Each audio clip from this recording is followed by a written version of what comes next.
Buckle up, sports fanatics. This is the Sports Chasers Podcast, your HQ for in-depth sports talk.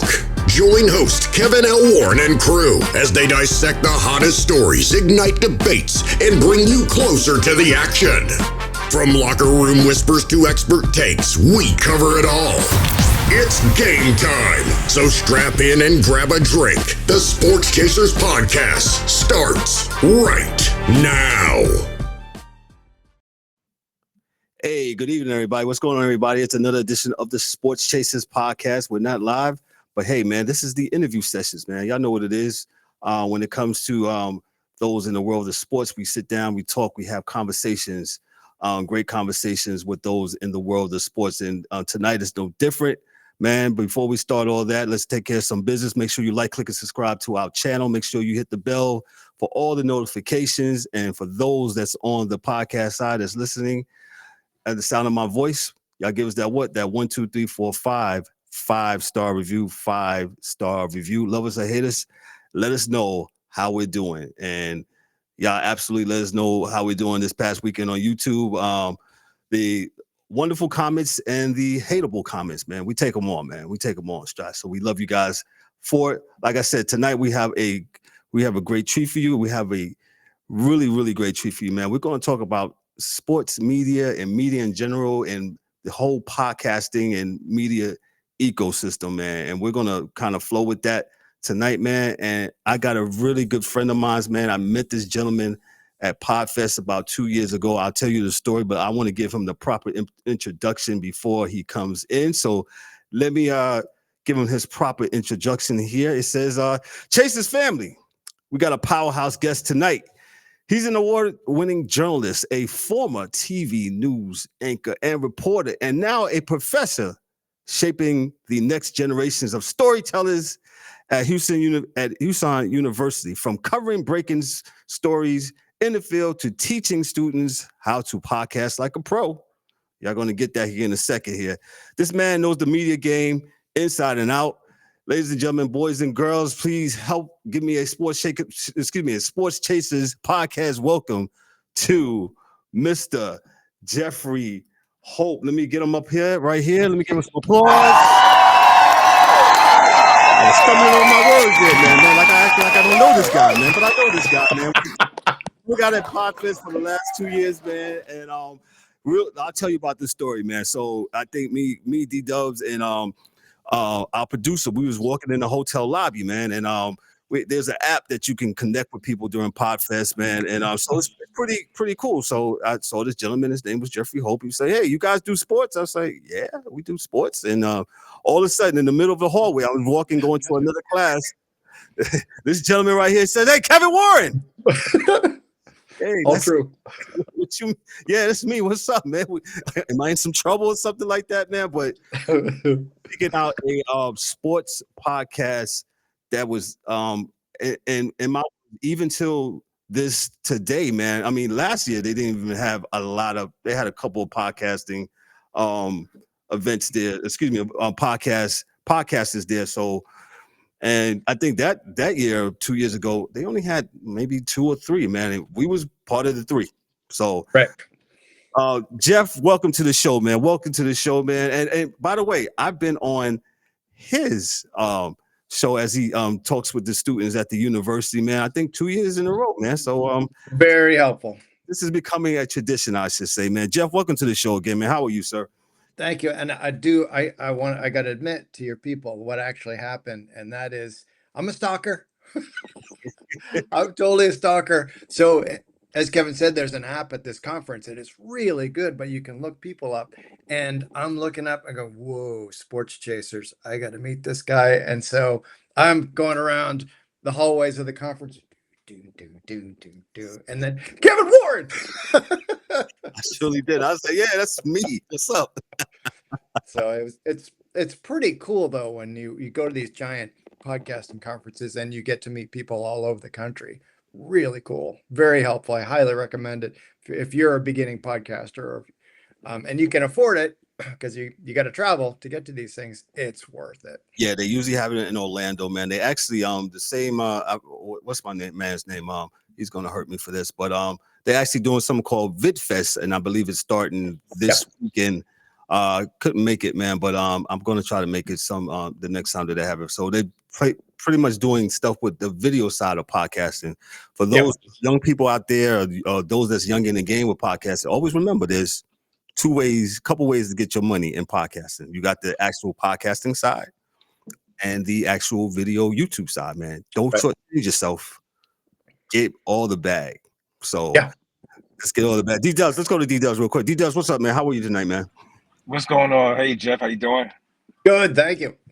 Good to have you. Yeah, man. We're gonna start. Jeff, just how did you begin in media corporation before we get to the meat and potatoes tonight? How did you get involved in journalism and TV and all that stuff? Well, early on, I just realized I wanted to tell stories. That's really where it all comes from. I even tried.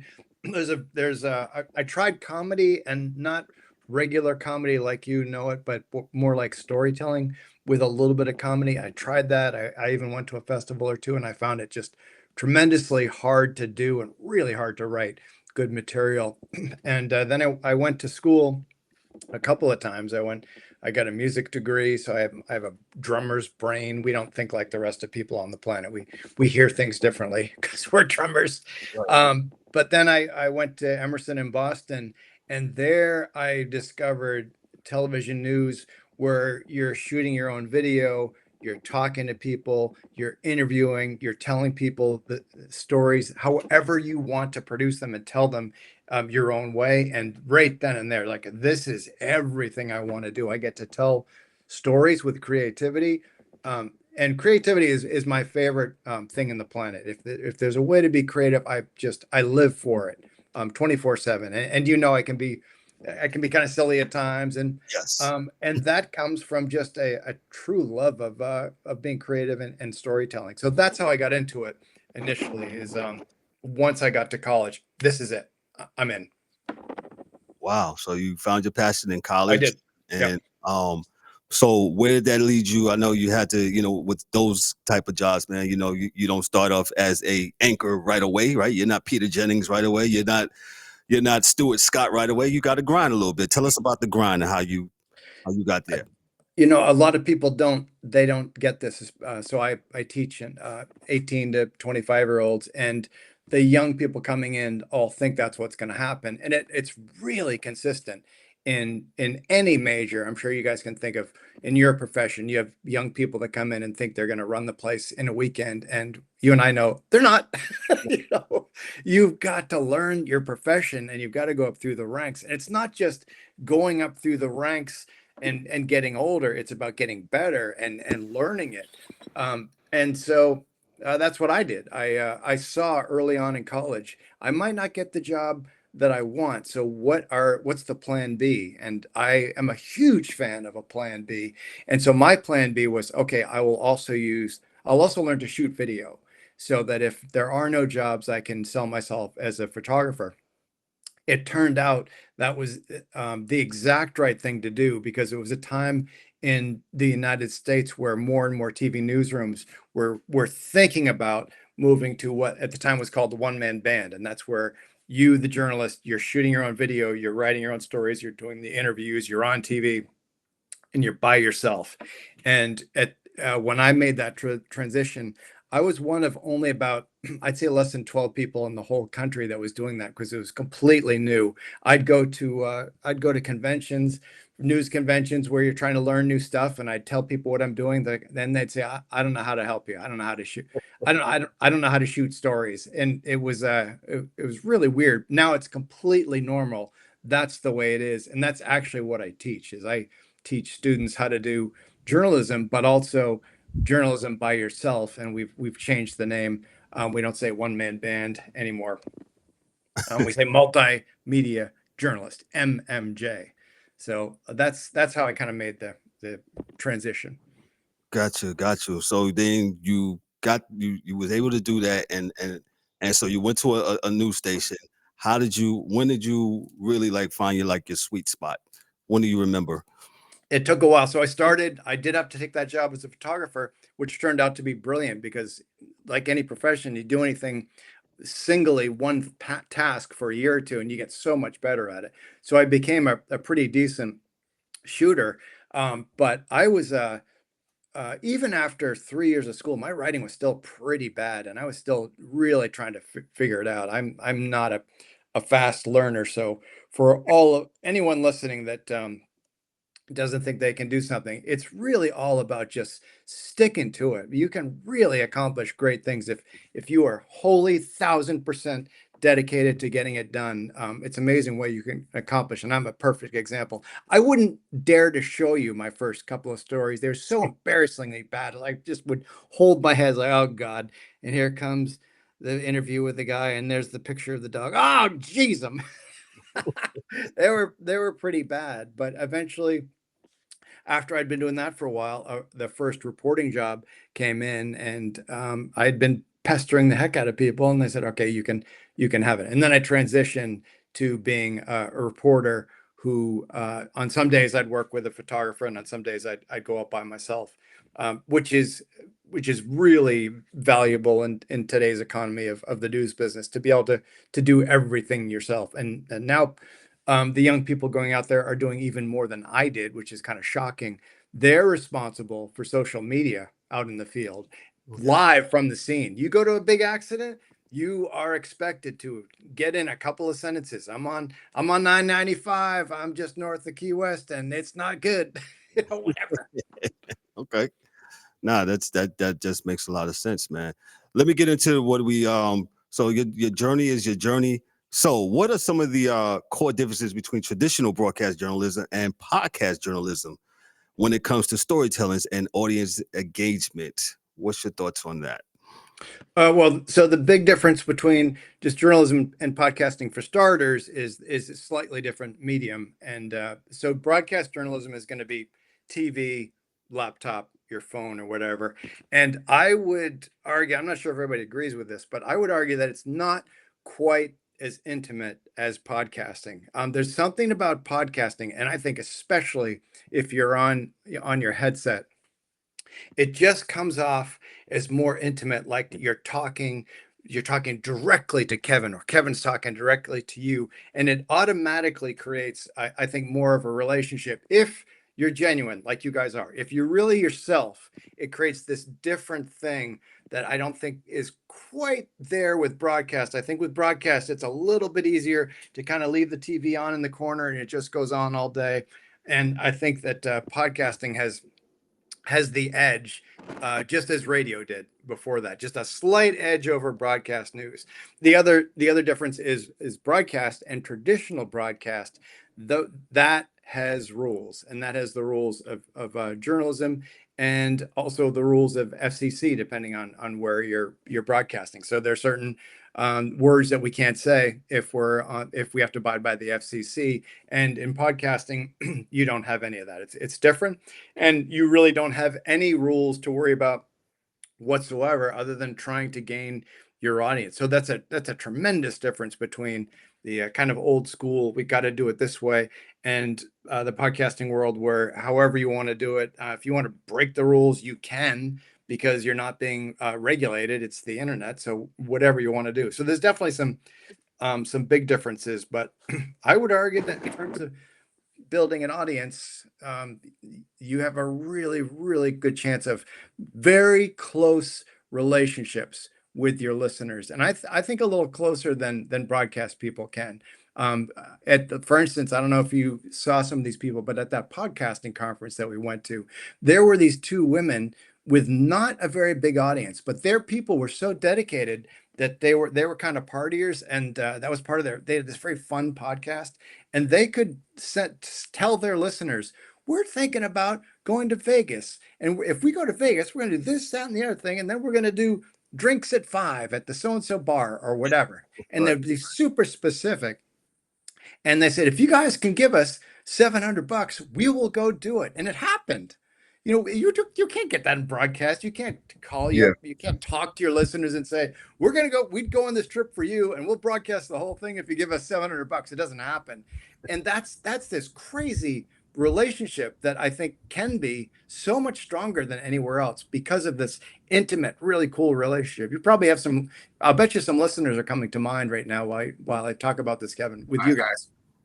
Hey, this is the DA, and I'm sorry I was late. I had to get my wife's laptop when I came to work. So yeah, but there is one show, and I guess he's probably a precursor to a lot of things. Is Dan Patrick. He's the only person I know who will do that, but he has that type of listenership, watchers, fans. But to your point, he kind of does his show to his people, right? So the things he talks about and the way they talk about it is directed to a one group of knucklehead sports fans that are kind of in between the the new and the old, right? So they'll take the stats coming quick, but kind of, I think he's in the sweet spot, right? That's the only person I know that will say, hey, we're going to the Super Bowl and we'll be chugging back things, or we're going to Ireland for the Notre Dame whatever game, and we're going to be at this bar and folks will be there, when they're there, and it's good when you have folks like that. It probably takes a lot of time to do that, but I hope if podcasters kind of take what you're saying to heart, maybe they will ensure that the folks that are tuning in, and that they can kind of mark, kind of hone in on that group, and they can say, hey guys, we're going to here after we go to Podfest, we're going to be here. And if people want to be there, then they'll go and hang out. So that's cool. I can't imagine being a huge fan and then hearing your guys going to be downtown. How could you not go? I mean, to me, it's like, get out of my way. That sounds super fun. Yeah, definitely. DA, that's a good point that you bring up about Dan Patrick and how he talks to his people and his people alone. And those that are, like you said, those that are really big followers of him. I think, what was it, during the I want to say the NFL draft when he was in Green Bay. I think it was in Green Bay. It was, they do it everywhere. Like everywhere, yeah. They'll have one guy, Seton will just, Seton's going to Arizona to his daughters, or he's going to be on a cross country tour, and we're all going to take a plane somewhere, but he's going to drive, to the Super Bowl, and you guys can catch him, and right. Which is cool. It's cool. It's just getting to the point where you have fans that are willing to do that for you. So that's the work. Yeah, definitely. Let me get to this next one, man. I think this is Sure. a good one. How important is the narrative voice in podcasts? Should podcasters think like journalists, entertainers, or both? I don't think there's a right or wrong answer to that. I think you can be either, or I think you can mix and match. It doesn't really matter, but I do think you need to make a decision before you start on your podcast. Who am I going to be, and who is it for? So am I going to be an entertainer, or am I going to have, maybe I'm going to have three persons that are super serious and we do news, and one guy is more the jokester. I think if you just create something early on and make your decisions and stick with it, that's the sweet spot, is just building a consistent plan. So you hear the same thing over and over again, because people, if you want to make it in podcasting, you've got to be consistent. So there's just so many ways to do it. And there's also so many ways to screw up. And one of the ways to screw up is to change it and not really know what you're doing. So you need to build if you don't even have an audience, a lot of podcasters will take a cue from marketing. And this is an old thing that marketing's been doing for years. They will create a fake audience, just like two fake people that they think are going to listen to this podcast, and they'll write down everything they can. They'll give them names. This is John. He lives in Connecticut. He loves this team and that team, that team. He loves UConn. And you write all this stuff down, and you think of your audience. This is who I'm broadcasting to. It's very simple thing to do, but really helpful in terms of just, what am I trying to create? Am I going to be this voice with an entertainer or not? So it's just kind of whatever you want to do, I think. Gotcha. And I think, the successful ones, like you said, they absolutely hit that sweet spot, and they know what they got, and they know who they are, man. And I think you can't be, DA always says this, man, don't come out here being fake and phony, man, because you'll get found out. You will. You get found out. Go ahead, DA. You had something? I'm sorry.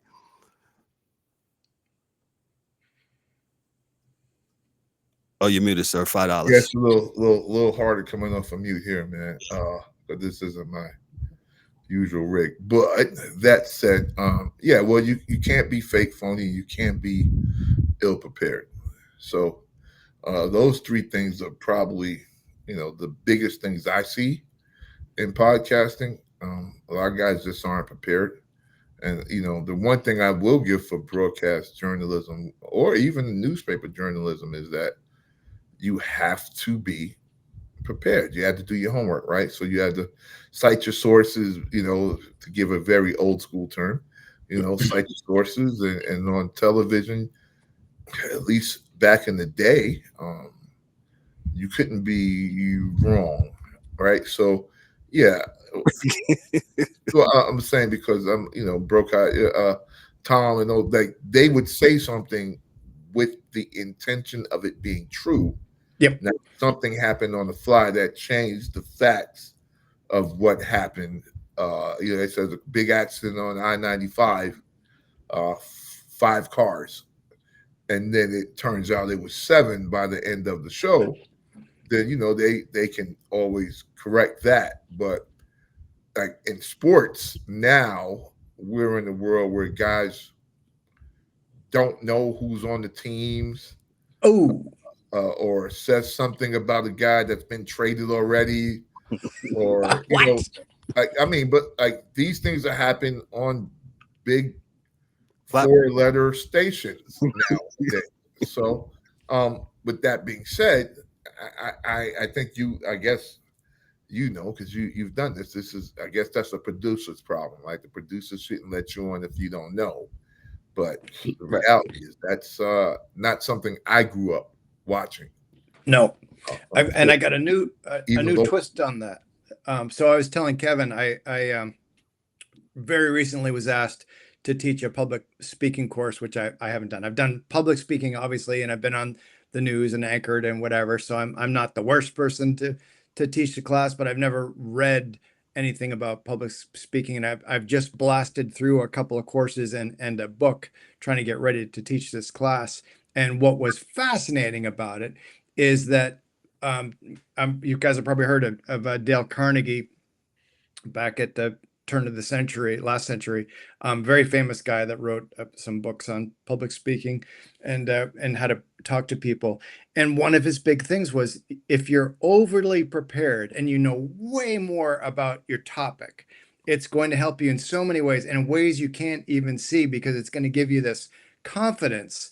And because you can take any question and you're ready for it. And it's so cool to hear that, because that is the job. If you're going to be a podcaster or play-by-play guy, you need to be prepared. But I had no idea that high level of preparation is also super helpful for public speaking. So I got to add that to my class. Wow. Yeah, it's side note, and I'm not going to go far.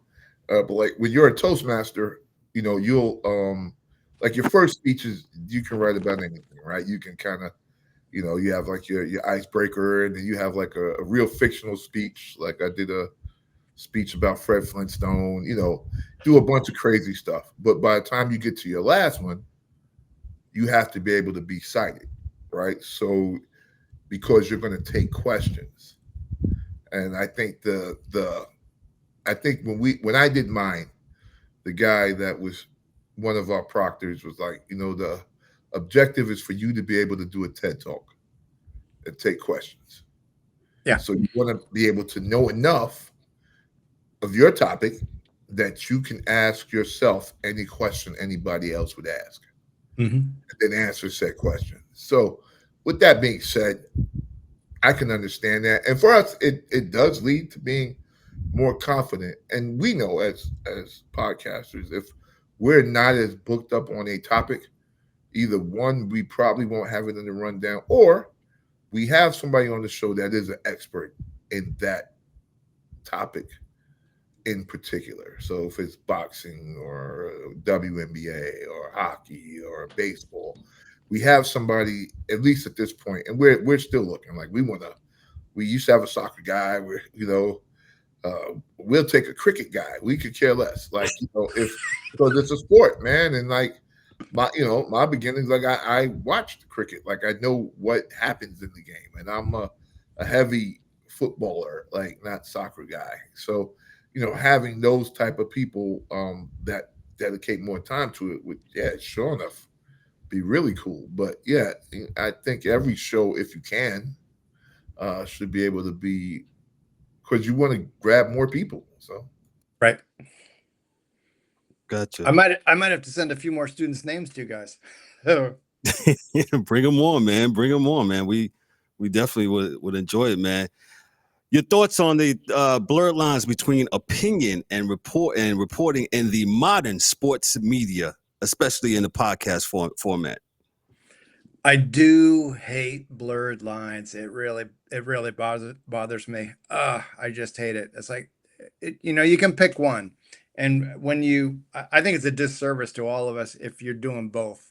It's so simple to do both. And one is you just talk about what happened, and then you switch to, and here's my opinion on that.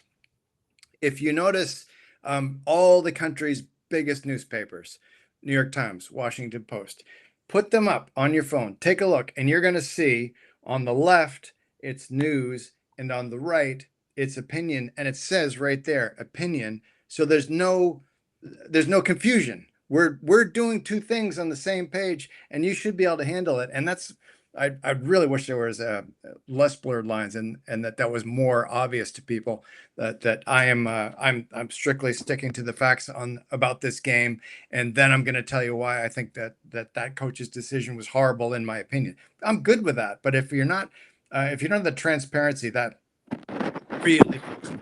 Transparency is one of my absolute favorite things in sports journalism, is when people are super transparent. is that why there's a difference between the color guy and the Play-by-play? the play-by-play guy? Well,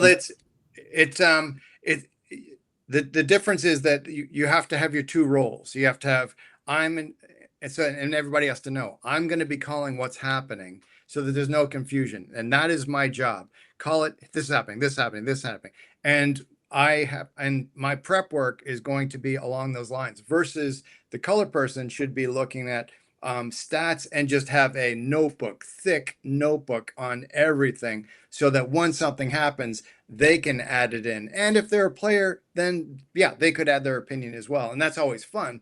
I wouldn't have done it this way. If the guy's a QB and he's coming in to talk about it, that's super fun. But I love it when there's just clear lines. I do this and I do that. And that's the beauty of play-by-play. And color is, and we have to teach this, is, hey, you're not your color. Because sometimes a new person they step on each other when they're kids, and Right. they haven't, and by kids I mean 18. I hope I don't get in trouble for that. Right. But they step on each other and they don't know where the line is, and they have to learn how to work together, which you guys already know how to, because you've been doing this together. It's very clear to you. It's not so clear when you first get into it. Well, when we first started, I'll tell you this: we didn't even have the video component to it. We was just doing it by audio, and Right. it literally was like flying a plane at night with no radar or nothing like that. But the pandemic came and that changed everything, and then we found the Zoom capability, and then they say the rest is history. So we're here. So you're absolutely right, Jeff. You're absolutely right. Is D there? I'm sorry, D might have stepped away real quick. So what about this? The rise of independent creators and platforms like Substack and Patreon. Do you see podcasting as a form of journalism that levels the playing field and dilutes journalistic standards? Your thoughts on that? I think both things are happening, because it's such a wide world. So over in this corner, standards are getting diluted, but over in this corner, there's really cool stuff happening, and it's not just sports. It's in so many different places in the podcasting world where creators are doing really interesting stuff, whether it's comedy or fiction or how to write or all these other things. People are paying content creators for this super close connection, like on Patreon, where they're going to get extra stuff that you wouldn't get. So that's just so cool. That didn't exist in the 20th century, that we are all from, and now it does. You have now direct access to your audience, which before, remember, is just the big broadcast organizations and newspapers and everything else. It's all outgoing, and the only way to get in was a stupid little letter in the mail that maybe it got read or not. But now you can have this back and forth. So some really cool things are happening, but at the same time, I do think that in some places journalism gets thrown out the window, because the podcaster doesn't have to learn journalism. He's just doing his thing and not really worrying about it, and that worries me a little bit. So Go ahead, DA, and I'll going to ask. So, from the journalistic perspective, because like you say, I'm from the old school. I do this now, but I do like to have a sounding board, a standard bearer in journalism that I can look at. And you don't really have that anymore, because all regular TV is like what's that, reality TV now? Like, I don't even know if they have a 7 o'clock news or 5 o'clock, 6 o'clock news nationally anymore, like they used to. Because you used to look to that, right? As a kid, my grandmother had us watch that to learn speech. Mm-hmm. And how to enunciate and how things were said, by the guy at the desk, or the lady at the desk, because they were the best at whatever organization. They were the best they could throw at us every night. The right tonage, everything. So I thought that was important. I still think it's important, and I still think that we can't so quickly throw out the baby with the bathwater. At some point in time, you have to stand somewhere. You stand for something, or you fall for anything. At some point in time, you have to say that this is important, right? Because there was a time where people went to school, got degrees, built lives, took care of their families with this, right? So it is important. It didn't just not get important.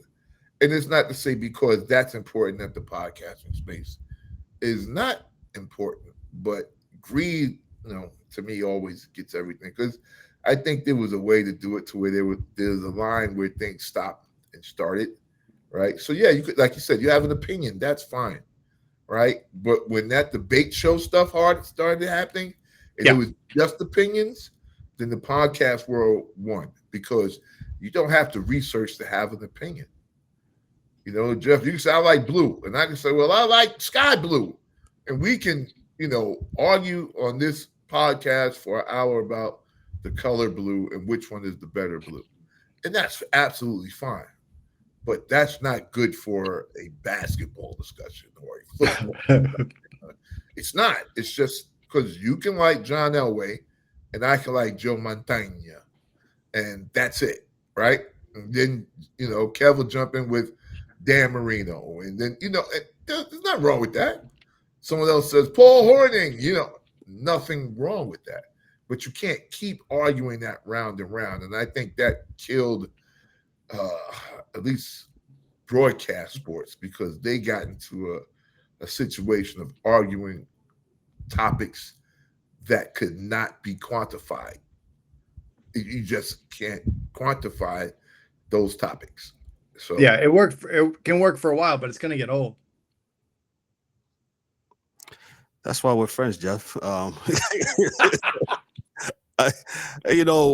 And it's one of the premise why we had the Sports Chasers started when we started. And I absolutely, and the guys can tell you, I even told them, I said, hey, you guys get a chance, hey, get a book on journalism, man. I might not go to class or whatever. I absolutely read a book. I got it right over here in my study, but I respected the game so much, so to speak, where I wanted to be prepared and I wanted to make sure I didn't look and sound crazy, and we didn't sound and look crazy.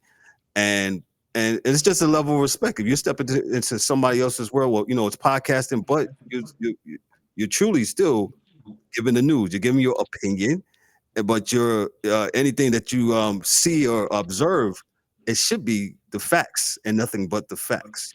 You understand what I'm saying? So I kudos to people like yourself that are, real journalists that's doing their thing and keeping it to the journalist standard. This man even sent me the I want to say the 10 commandments on journalism. What is it, Jeff? Oh, yeah. So in the journalism world, there are three separate organizations that represent different groups. There's one that represents the broadcast journalists. There's another group that represents just print, and then there's a third organization that represents just people that shoot video or take stills. They have all written their own code of ethics. They each have their own one, and the broadcast and the print ones are very, very similar. But the print one relates to how to take pictures and how not to be unethical in picture taking. And so each one is different. And to read all three of those, I think is really helpful. Now, go ahead. Hey, Jeff, you said the key word ethical. And how do you feel about, we got in the sports world, we have a certain entertainment group that is a certain company that's doing business with the NFL. And how do they get to cover the NFL? How do we think they're going to ethically cover the NFL if they're in bed together? Oh, I can tell you the answer. It's very, very simple. There are certain things that are not going to get covered. Who is paying the bill? The NFL. You do not take off your boss.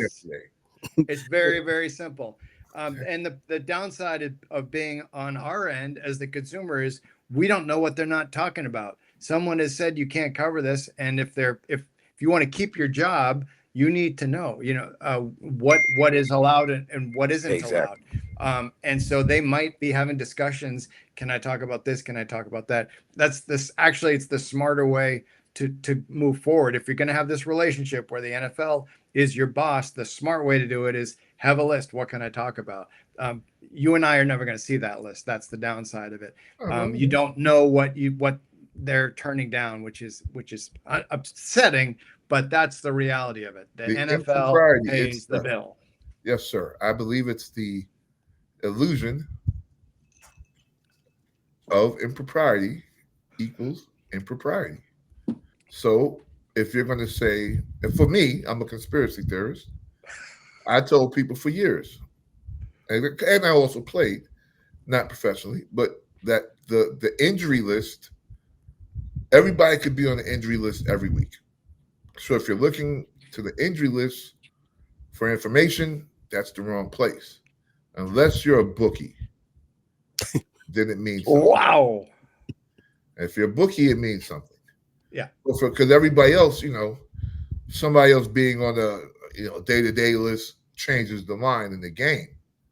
But for a regular person, okay, everybody's day-to-day, right? But oh boy, he's day-to-day on Thursday. Half a point. And that's what I was saying to the fellas earlier, just to that with like the NFL, doing that. It's not that at this point in time. It's because ESPN wants in on the 2029 restructuring of the NFL and who's going to get the game, so forth and so on. So that's why they're, in bed per se. But when FanDuel makes enough money that they can buy in to ESPN, that's when the problems begin. Like for real, because betting is still betting, whether it's illegal, legal. The people that make the money are the same, guys, and they still have the same motivations, and their only motivation is money. Like they don't have another motivation. They're not trying to save the game from maybe a bad thing or whatever. No, they're just money.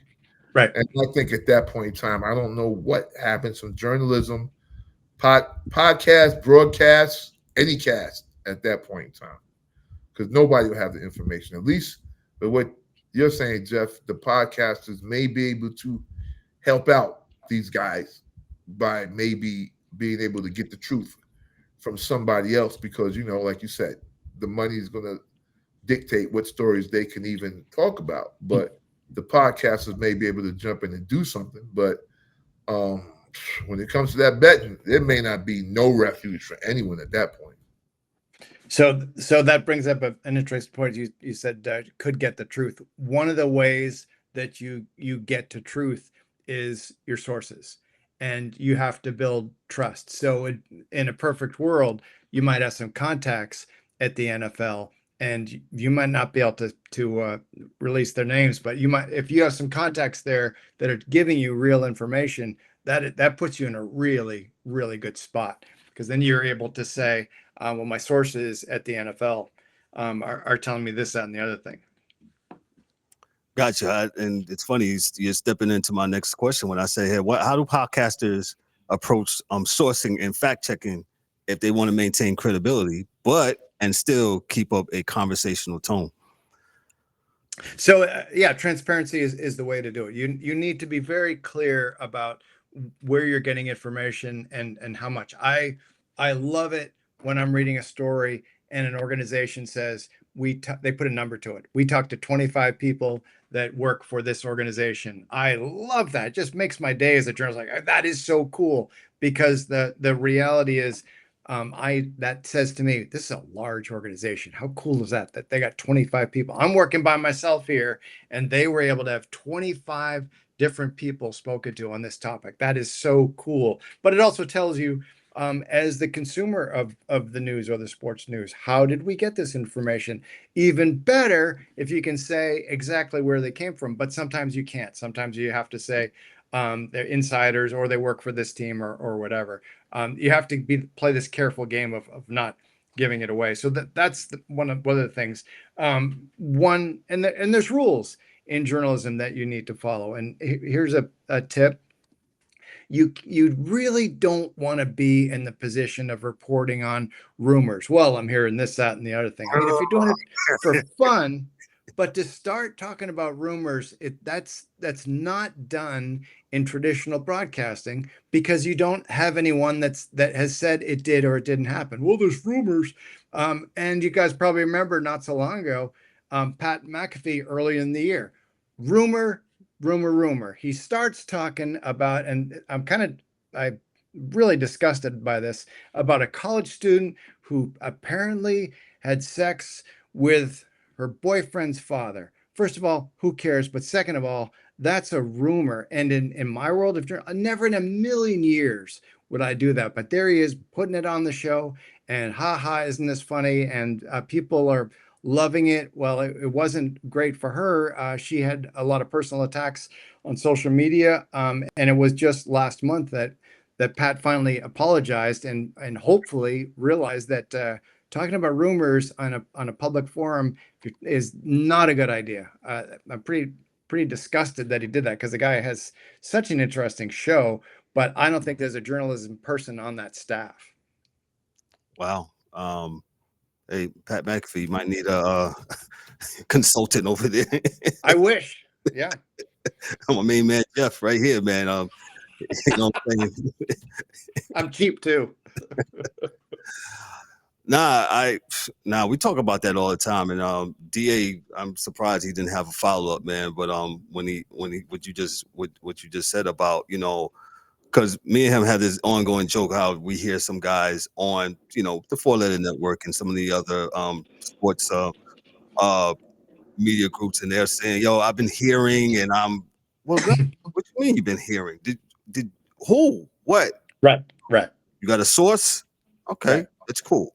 But I've been hearing, and I think so and so is getting. Nah, man, no. Well, go ahead, DA. I'll say this. Just hearing what Jeff says, I understand that there are rules, and sometimes depending on if you're in banking, like if the Fed says something, you can't say a name, or you'll probably hear nothing back. You'll never get anything from them again, right? So in different genres, you probably can, right? If it's I guess you have to have a good editor or something where you can kind of weigh it to say, okay, listen, because sometimes I think, like me and Kev here, some guys will say or give a take on a guy, and it's like, this is stupid. Why don't you just say who said it, right? Or the one I hate the most is, oh, well, yeah, I polled executives for a lot of the NFL teams, and they're good with words. They say a lot of the NFL teams, and this is the top 25 quarterbacks in order based on the executives I spoke to, right? Doesn't make it a fact. I'm an IT project manager, so I'm into quantitative versus qualitative. Yeah. But that's not quantitative information. There's a lot of some of the, Yes. I talk to, but they know also that America doesn't really listen. Right. So, that's going to fly over a lot of folks, because they just want to hear, so who's number one quarterback? Joe Burrow, or whoever it is. It doesn't matter. Because everybody's going to, again, their opinions. Even if you're an executive of an NFL team, it's still just your opinion. Mm-hmm. So, but I think there are some stories where if it's something that's going to hurt someone, yeah, I think you should say who it is. Right? I think you need to hey, this guy said your breath stinks all the time. Yeah, Jason said it. Yeah, he said it. Okay, all right.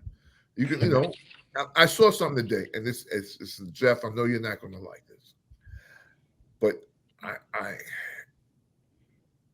as a man, I can say I can respect it, right? So, Deion Sanders, they had a thing about Deion, about the guys that anybody who said something about Deion when he was playing back in the days. He had records when his first record came out as a rapper. I think he said something about Spike Lee because Spike Lee said something about him. And then someone else said something about him. And then they got to the Tim McCarver thing, right? And no, I do not say I'm good with you throwing water on old Tim McCarver because he probably had arthritis and it probably, it probably hurt Tim McCarver to have that cold water thrown on him, right? He was a catcher. And I give Tim McCarver some props for not fighting Deion because he's an ex-catcher, and catchers always fight. So I thought, Tim McCarver might have punched Deion. But Deion said, well, regardless of what people think, I went right to the man that talked about me that way. So bad that my mother called me crying because this man was talking about me so badly. And yeah, I threw the water right in his face and told him. Now, I'm not saying it's the right thing or the wrong thing. I'm just saying that he went man to man to that guy and said, hey, this is the way I feel about you talking to me this way. So, again, when you have a situation where you have this unknown guy, making a point about you, Jeff, you would like, at least to be able to say something to your condemner and say, listen, guy, that's not what happened. Right. I didn't mean to take your parking spot the first day of work. This is what happened. I didn't know. I didn't know I couldn't park there. I apologize. Mm-hmm. I never got a chance to apologize because I didn't know who I'd be apologizing to. Right? But he's a non-caring guy. No. So sometimes you want to know, so you can apologize and maybe get something out in the air. And if I guess a reporter never, ever, ever wants to say the name, even if you say, no, I don't have a problem. I wanted to apologize to the guy, and you don't feel like you want somebody to apologize for you, Jeff. You want to apologize, then yeah, you maybe want a name, but I think if you're hurting somebody, either don't say it, which I would rather, right. Or, say it if you are a friend of the guy. Barry Bonds is my friend, so I'll tell him that I can say this on screen. No, don't do that, man. Just don't say anything. At least that would be, from a personal, the way I grew up, I just wouldn't say anything until I say them. And they wouldn't be for everyone. I would do it, But yeah, I don't like the unknown sources. But if you have to do it that way, per you, I can understand that. That may be a rule of the game, right? You can't, you're talking to the Dallas Cowboys, you better not say a name. right? Right. Because you'll never get another story again out of him, right? Yeah, exactly. Exactly. Yeah, I can understand that. Makes sense. Speaking of those that are in the sports media, what do you think, Jeff? Athletes becoming commentators, podcast hosts, and analysts. What you think makes them successful in the transition from athlete to media personality? Well, it's really dependent on the person. Some people are just a celebrity and they're going to move forward no matter what. Right. But I think it depends on how you present yourself. Like giving an opinion, again, transparency. If you play that position, I think people are going to know. And I think if you're in a good position to say, I wouldn't have thrown it that way, that's great. That's a pretty cool thing to add. If it's transparent, I'm here because I used to play, so I'm going to add my thing to it. In some cases, I think it's really cool because we don't have the background that that a player that's been in the NFL has for 12 years. They're going to know stuff that we didn't even know existed. And if you can get a little bit of that into a broadcast, I think could be really cool. On the flip side, what do you think about those that poo-poo, I guess, people like me and DA who speak on the game? Those that, the former athletes saying, how could you speak on something that you never played at my level? Welcome to journalism that has existed since several centuries ago. It's always been that way. Somebody has to write about stuff, and they always have. We didn't invent journalism, by the way. We stole a bunch of stuff from Europe. So we stole journalism and we started doing it here, and we modified it into what it is today. So it's always been people writing about things. So I find it hilarious, and I would never take it seriously. I do too, because I've never told anyone I'm speaking on the game the way you would as a 12-year pro. Exactly. I'm speaking on the game as someone that watches it on TV. Right. I know some things, but even those things, I'm sure, and some to the detriment. Like I don't know concussions like an NBA player would. Now I know them, but I don't know them like they, because my level of was not theirs, right? I got fingers that are a little messed up, but it's not like other guys that go on TV with their fingers looking all gnarly. So I'm not trying to be you. All I'm saying is from what I'm watching, right, what I saw. And here's another way to look at it. Yeah, you're telling me that us as fans, we can't have a voice and talk to other fans? Yes, we can. And that's what we're doing. Yeah. So where's the downside? That's right. So, you pro guys can talk to pro guys about it, but I'm talking to other guys like me, and there are more guys like me than there are guys like you. So true. Boom. That's a bar right there, DA. Nah, because sometimes these guys get on their soapbox and that's fine. That's your opinion. But at the end of the day, man, I got 2 eyes. Really, I got 4 because I got contacts in, and I can see, I can observe, I can I can see what's going on. I can make a educated opinion about what's going on. I got the Little League World Series on here, and I played Little League ball, and I can see what's going on, man. So those that are saying that, that's, I don't know. And I'm guaranteeing I'm not hiding anything because the NFL owns ESPN. Ooh. No, but that's listen, I have no reason. I don't care. Right. So they can say they don't do it, and I can tell them I'm watching them do it. Right. So Kevin, as a peace officer in Charlotte, you knew of folks that played in Charlotte sports teams where things happened, but it was never on TV, and the ex-Panthers never said anything about it, or the ex-Bobcats or Hornets never said anything about it, but you knew it happened, and they knew it happened. Yeah. Now, them telling the truth to the fans, how much would that truth stop Jeff from going to work that day? I'll tell you how much. None of it. Because Jeff still had to go to work that day.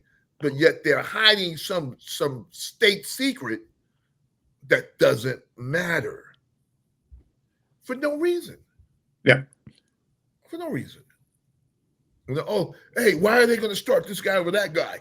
Well, this guy, and now you start the line. Hey, he's better than him. But us people, we're too stupid to hear that the guy's better than him. He's better. He's better than that guy. That's why he's starting. Mm-hmm. But it doesn't make enough show. There's not enough minutes to say he's better. So they got to give you some other crap.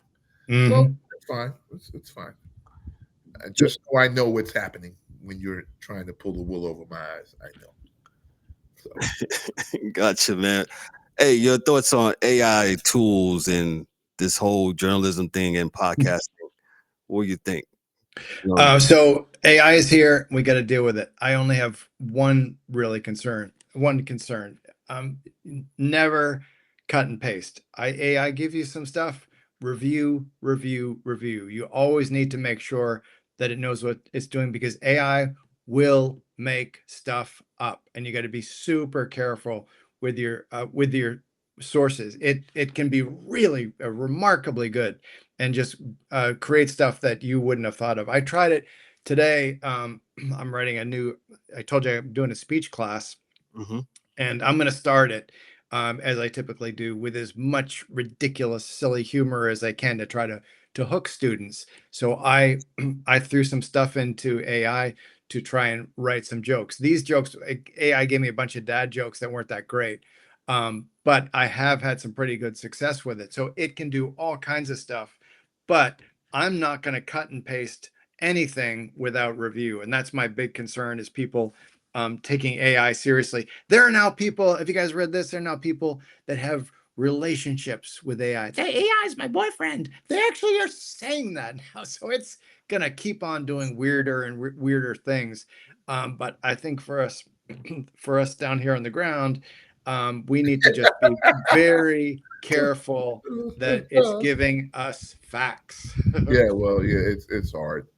I've had people I speak to let AI help them with their resumes, and they don't proofread, and the resumes selling all kind of kooky things. And I tell people that the professors in schools are now getting software to out AI the AI to make sure it can get some patterns and make sure the whole class isn't doing an AI term paper, if they do papers. I don't even know if they do papers anymore. But they do. They still do. So because that's rampant in high school, and listen, we were high school kids, and if you're not cheating, you ain't trying, right? But yeah, they're going hard, and there's so many different AI formats that kids are just figuring it out, or a percentage, like I'll do 60% of stuff. So parents have to be kind of looking to see, oh man, my kid's not an A student. This is something's going on here, right? Right. Like right. you said, Jeff, my boyfriend's AI. That's not AI's fault. That's right. That's her fault. That'd be her problem.